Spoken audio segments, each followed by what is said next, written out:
What are some of the misconceptions that a lot of managers have about their job versus independent contributors?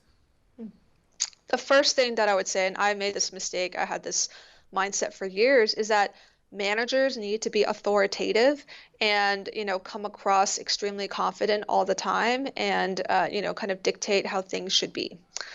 And I think we may have that impression because, maybe that's what we see in our own leaders, or it's what we see on TV and movies and pop culture, or maybe because that's the experience that we've had with our past managers. And I know certainly that when I first transitioned into a manager, even though I felt, oh, I don't really know what I'm doing, or, I'm not sure how to really make this decision or look at this scenario, I kind of pretended like I did. I would, sort of show up and I'd be like, oh, of course, we should do X or Y and kind of try and sound really confident about it. And what I learned is actually that creates that does a lot of things that were negative. The first is that it creates actually more distance between me and the people who are reporting to me. And part of it is because as humans, we're generally pretty good at sussing out authenticity and whether a leader is coming across, kind of truthfully. And one of the things that, breeds authenticity or, creates authenticity is when leaders can be honest and vulnerable. And sometimes they know the answer and sometimes they don't. And if they can say that and they can, rally other people to kind of help them get to that answer, that actually ends up building a lot more trust. I think the second reason, the second mistake is that, actually the job of a manager isn't to somehow pretend like they're better at a skill or a thing than, the people on their team. I remember that, when I first transitioned, I was having a one-on-one with one of my reports, somebody who had just been a peer of mine prior to that transition. And I remember feeling so awkward about it because, I considered this person a better designer than I am. He had more years of experience. He produced work that I really admired for a long time. And I felt like there was nothing I could offer him because, wow, he's so much better at this skill. Like, how can I possibly help this guy? And what I wish I knew is that, even people who are the best at their game can benefit from coaching. I mean, if you look at the top elite athletes in the world, if you think about Tiger Woods, who just won his fifth Masters, all of those people have coaches. Right. And there's coaches aren't somehow better than them at the sport, but it just goes to show that everyone can benefit from someone who pushes them, who helps them understand, maybe the things that they're not aware of, who, helps as a sounding board to kind of talk to, about the things that they're going through, and who basically just encourages and helps them get to a better performance. And that's what a coach is. And if could have gone back and talked to that, report who was formerly a peer of mine, what I wish I had said is just, I'm new to this job and I'm going to need your help. But my job is to help you and my job is to help the team. And so I want to start by just learning what it is, you care about. What do you think your strengths are?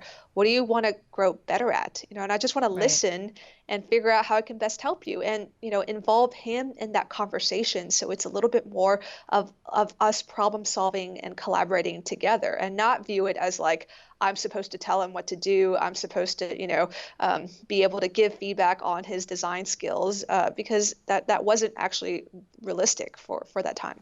Yeah, that's really great, and I love that like in your example, it's like just start by asking questions and listening Hmm. and hearing from them. That's really great, and showing vulnerability. It's interesting because you can learn that lesson a couple times and more than a couple times in your life that showing vulnerability and not pretending like you have all the answers is actually better. But somehow we got to keep learning that sometimes. So, Hmm. so in your book, you boil down the definition of a manager. You boil it down to one sentence. What is that? So I say that a great manager is someone who can consistently get great outcomes from her team. I love that. And the key word there being consistently. And outcomes, because I think, sometimes we have this impression that like, oh, our manager is this maybe this advocate for us, someone who's just trying to, help us do better. But actually, that is a huge part of the job. A manager helps coach her reports, but she has to think about, what are those outcomes of like, what is that team able to do now? And sometimes that means, looking at things that are beyond an individual. Like sometimes you need to balance out the skill sets on the team by bringing in new people. Sometimes you have to work on process. Sometimes you just have to make sure that everyone is aligned around a common purpose. And some of those things are if you don't do those well, they can get in the way of this group of people being able to come together and achieve their goals. And it doesn't make your manager a mean manager because they're focused on the team's outcomes and not your individual outcome. And I think, more often than not, they are correlated, but I don't think it's enough to just focus on individual personal outcomes. I do think sometimes people can have extremely high expectations for their manager, and then they become a manager and they maybe understand it a little bit better. I don't know if you had that experience at all where once you became a manager, you were like, oh, wow, this is actually a pretty tough job. Absolutely. And it's because, I still think of management as an extremely human endeavor, right? There's no kind of like, okay, here's a black and white, yes or no. It's Yeah, not we like here's wish. science. You're dealing with different people and different contexts. And so the right answer for what to do, depends a lot on those people that you're involved with in that specific context. Yeah, sometimes I'll tell my team, I'll say, I'm doing my best. I'm making the decision that I think is best for right now based on this information. And there are definitely times where you wish there was a manual that came with it that would tell you, do this and then do that.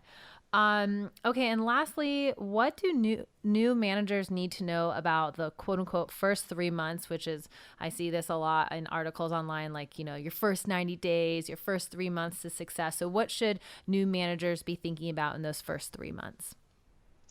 The first thing is just how do you build great relationships with the people that you're going to be supporting and that you're going to be working with. Then this may be your cross-functional partners, but it's definitely also the people that are going to report to you.